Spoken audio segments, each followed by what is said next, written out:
La réussite, c'est quelque chose qui se prépare. Il y a un auteur qui disait que la meilleure façon de prédire l'avenir, c'est de la créer. Il est à vous un choix aujourd'hui de choisir si vous voulez emprunter le chemin de la réussite ou si vous voulez emprunter le chemin de l'échec. C'est comme Dieu est en train de dire aux enfants d'Israël, il dit, je mets devant vous deux choix. Choisissez la vie ou la mort. Pourtant, il y a ceux qui choisissent la mort. Il y a aussi ceux qui choisissent la vie. La réussite, tout comme l'échec, c'est deux choix qui sont devant une personne. Il y a la grâce de Dieu qui nous soutient, mais si nous choisissons d'échouer, nous allons échouer. Si vous choisissez de prédire votre échec dans cette école, vous allez échouer. Nous, il y avait même des enseignants qui nous disaient, à celui qui veut échouer, on va l'aider à échouer même. Parce que, premièrement, si l'élève ne choisit pas d'emprunter le chemin de la réussite, quoi que l'enseignant peut faire, cet élève va toujours échouer. C'est alors que nous comprenons quelque chose qui peut nous aider à grande partie dans ces trois versets que nous venons de lire dans Psaume. On est en train de dire au premier verset, « Heureux l'homme qui ne marche pas selon les conseils des méchants et qui ne s'arrête pas sur la voie des pécheurs et qui ne s'assied pas en compagnie des moqueurs. » Ici, le psalmiste est en train de donner directement le profil d'une personne qui veut réussir.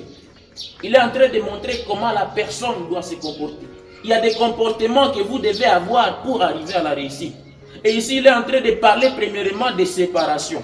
La réussite ne demande pas premièrement que nous puissions ajouter beaucoup plus de personnes autour de nous. Mais ça demande que nous puissions purifier les personnes qui sont autour de nous et savoir quelle est la personne qui peut m'accompagner. Dorénavant, j'aimerais vous dire ceci, bien-aimés. Si vous voulez réussir, commencez à choisir très bien vos amis. J'aimerais vous donner un peu cette expérience. Voyez très bien vos 10 amis qui sont autour de vous. Ou 5 amis qui sont autour de vous. Vous allez voir que vous les ressemblez vraiment en grande partie. Il y a quelqu'un qui disait, dis-moi les personnes qui sont autour de toi, je te dirai qui tu es. Si tu veux réussir, tu dois accepter de marcher premièrement avec ceux qui ont choisi d'emprunter ce chemin de la réussite. Parfois, il y a un moment où tu veux la réussite, mais tu choisis de tenir premièrement avec ceux qui ne veulent pas même la réussite. Vous n'allez pas vous rencontrer. Vous aurez des divergences seulement. Et puis vous aurez des difficultés à avancer. Il y a ceux qui ont voulu réussir, mais qui se sont accompagnés de personnes qui n'ont pas la même vision. Ils ont fini par être étouffés par ces personnes. Apprenez à être léger, mes chers amis. Apprenez à purifier vos relations. Apprenez à purifier les personnes qui sont autour de vous. Si vous voulez vraiment réussir, tout le monde n'est pas obligé de faire la course avec vous. Parfois, l'élévation de Dieu vers la réussite demandera à un certain moment que vous puissiez enlever certaines personnes autour de vous. C'est pourquoi Dieu est en train de dire dans le livre Dieu est en train de dire, il dit, mets-moi à part. Il dit, mets-moi à part Barnabas. Il est en train de dire, mets-moi à côté cette personne. Ça veut dire, enlève cette personne et mets-les hors du commun. Et ça, lorsqu'on commence à purifier ces relations, on est susceptible d'être candidat à une élévation quelconque. Je vous ai dit dès le début que la réussite dépend premièrement de votre relation avec Dieu et deuxièmement de l'accord avec vos valeurs personnelles. Ça veut dire qu'il faut mettre autour de vous les gens qui peuvent vous faciliter d'être en bonne relation avec Dieu, les gens qui peuvent vous faciliter d'être en accord avec vos valeurs personnelles. En dehors de ces deux principes, ces gens-là doivent être à côté. Ou il y a des gens qui seront bien sûr près de vous, mais qui ne seront pas directement les amis qui sont, je dirais, intimes, ou qui sont vraiment attachés fortement à vous. Il y a d'autres personnes qui seront comme des connaissances. Vous pouvez vous saluer en chemin, mais regarde les personnes auxquelles tu t'attaches fortement, et je peux te dire directement quelle personne qui sera. L'autre nous impacte fortement. Si tu veux avancer, tu dois tenir de la personne qui est autour de toi.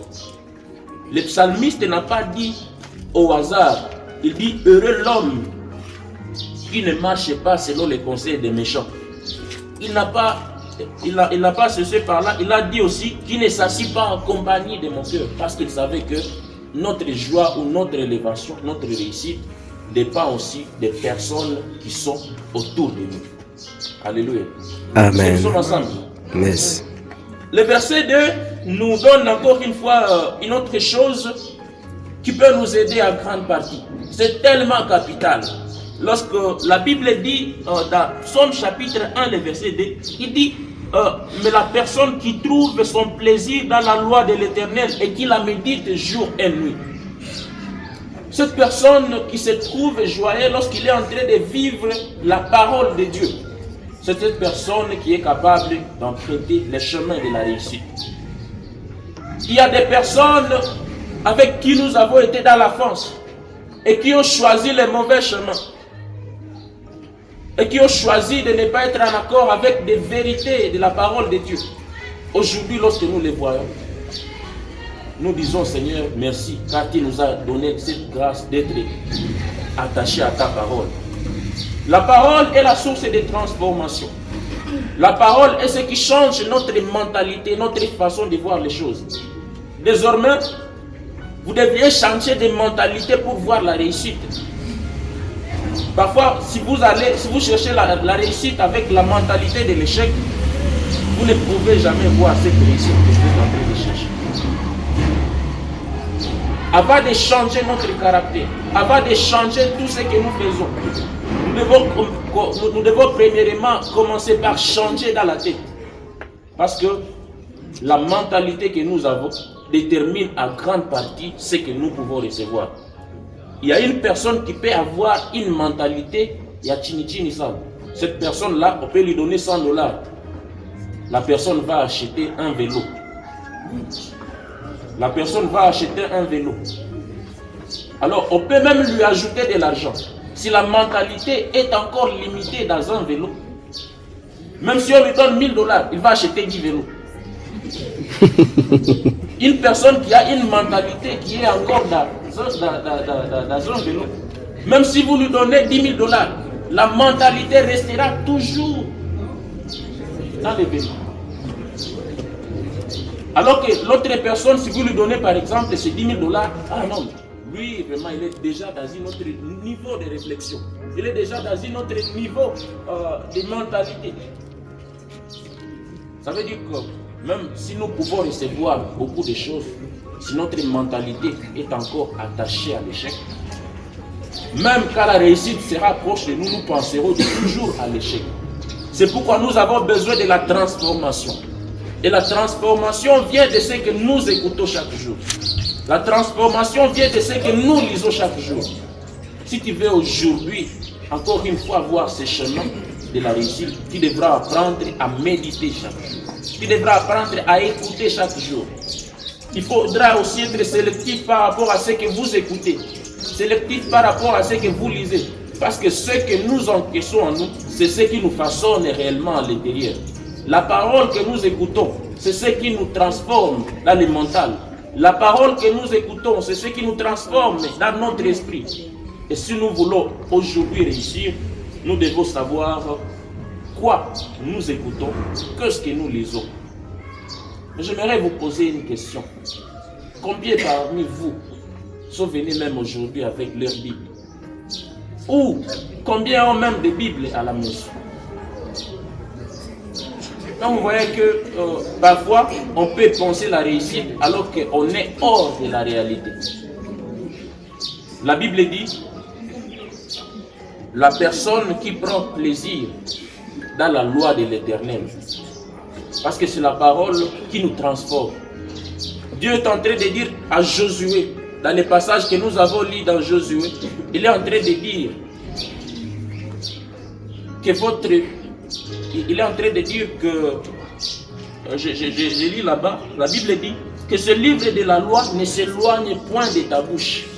Il dit, médite-le jour et nuit et agis fidèlement selon tout ce qui y est prescrit. C'est alors que tout ce que tu fais réussira. Donc il est en train de mettre déjà la réussite en relation avec la méditation ou en relation avec la parole de Dieu. C'est pourquoi mes chers, bien-aimés, apprenez à vous ressourcer dans la parole de Dieu. C'est parmi les voies de la réussite. Tu veux réussir avec Dieu. Sa parole sera le premier instrument que Dieu va utiliser afin que tu puisses réussir. Et c'est là par la transformation et le changement de nos mentalités, par le changement de notre être, par la transformation intérieure qui sera en train de nous influencer extérieurement. La réussite durable vient d'une intimité constante avec Dieu. La parole, au-delà de transformer notre mental, c'est aussi parmi les ingrédients que Dieu utilise pour être en relation avec nous. Donc vous voyez que la réussite commence par une bonne intimité avec Dieu. C'est pourquoi je vous ai dit tout au début que la réussite dépend premièrement de votre relation avec Dieu, aussi deuxièmement de l'accord avec vos valeurs personnelles. Et ici nous voyons que la réussite commence aussi par cette intimité profonde avec Dieu. Le résultat se trouve au verset 3 du livre des Psaumes, où la Bible dit « Il est comme un arbre planté près d'un courant d'eau qui donne son fruit en sa saison, et dont le feuillage ne se flétrit point, et tout ce qu'il fait, lui, réussit. » Nous avons commencé avec la parole qui dit « Heureux l'homme qui ne s'assied pas en compagnie de moqueurs » et là nous avons parlé de la compagnie. Qui sont les personnes qui sont autour de vous? Quelles sont les relations que vous entretenez avec d'autres personnes? Et deuxièmement, nous venons de dire que nous devons apprendre ici à nous attacher à la parole de Dieu, source de transformation au niveau mental, au niveau spirituel, au niveau dans tous les cadres de la vie spirituelle. Nous avons besoin de la parole de Dieu pour la transformation. Et troisièmement, c'est là que nous voulons montrer encore une fois. Alors qu'est-ce qui arrive lorsque nous nous attachons fortement à cette vérité? La parole de Dieu dit que cette personne, il est comme... La parole de Dieu dit que cette personne est comme l'arbre planté près des courants d'eau. Et lorsque nous voyons ici la parole qui est comme le symbole de la vie, lorsqu'on dit il est comme un arbre planté près des courants d'eau, ça veut dire que même s'il y a le soleil ou même s'il y a des difficultés, cette personne ne cessera jamais. Ne cessera jamais. Parce que cette personne, il est comme la personne qui est plantée près des courants d'eau. Il a toujours de l'eau pour la servir. Et on dit que tout ce qu'il fait, lui, réussira. Je vous ai dit que la réussite est aussi une question du temps. Donc on est en train de dire que coûte que coûte, quel que soit tout ce que la personne peut traverser, il finira toujours par réussir. Il y a des réussites que vous ne pouvez pas chercher ici à l'école secondaire. Il y a des réussites qui vous attendent après l'université par exemple. Il y a des réussites qui vous attendent après 10 ans, après 20 ans. Mais on dit que cette personne qui s'attache fortement à la parole de Dieu, il finit toujours, coûte que coûte, quelle que soit la longueur du temps, il finit toujours par voir son succès, par voir sa réussite. Et donc, frères et sœurs, soyons sérieux. Il n'y a pas de hasard. Il n'y a pas de hasard. Il y a des vérités à suivre. Il y a des lois qui accompagnent toujours la réussite. La grâce de Dieu est disponible. Mais si vous choisissez d'être passif, elle ne fera rien dans votre vie. Essayez seulement de ne pas étudier. Essayez seulement de ne pas vous attacher au cours. L'échec ne sera pas une prophétie. Ça sera juste visible. Vous allez voir que vous allez échouer. Essayez seulement d'avoir de mauvaises relations. Ayez seulement 5 amis ivrognes. Vous serez le 6e. Attachez-vous à toutes ces personnes qui sont des troublards à l'école. Vous allez devenir, si vous étiez enceinte, vous allez devenir la 6e personne. Ça veut dire 3 choses en grande partie. Vos relations ou les personnes autour de vous. Deuxièmement, la parole de Dieu. Et troisièmement, nous voyons les résultats que vous serez une personne qui ne séchera jamais, quelle que soit la durée, quelles que soient les difficultés, vous verrez toujours votre succès. Alors, je finis ce message en disant ceci. La réussite, pour nous tous ici, c'est encore possible. Amen. Je ne sais pas ce que vous avez traversé, je ne sais pas ce que vous commencez à penser aujourd'hui. Je ne sais pas ce que vous pensez de votre réussite. Mais la réussite, c'est encore possible. C'est pourquoi la Bible dit dans Josué chapitre 1, le verset 9, la Bible dit, n'étais-je pas donné cet ordre? La Bible dit, fortifie-toi et prends courage.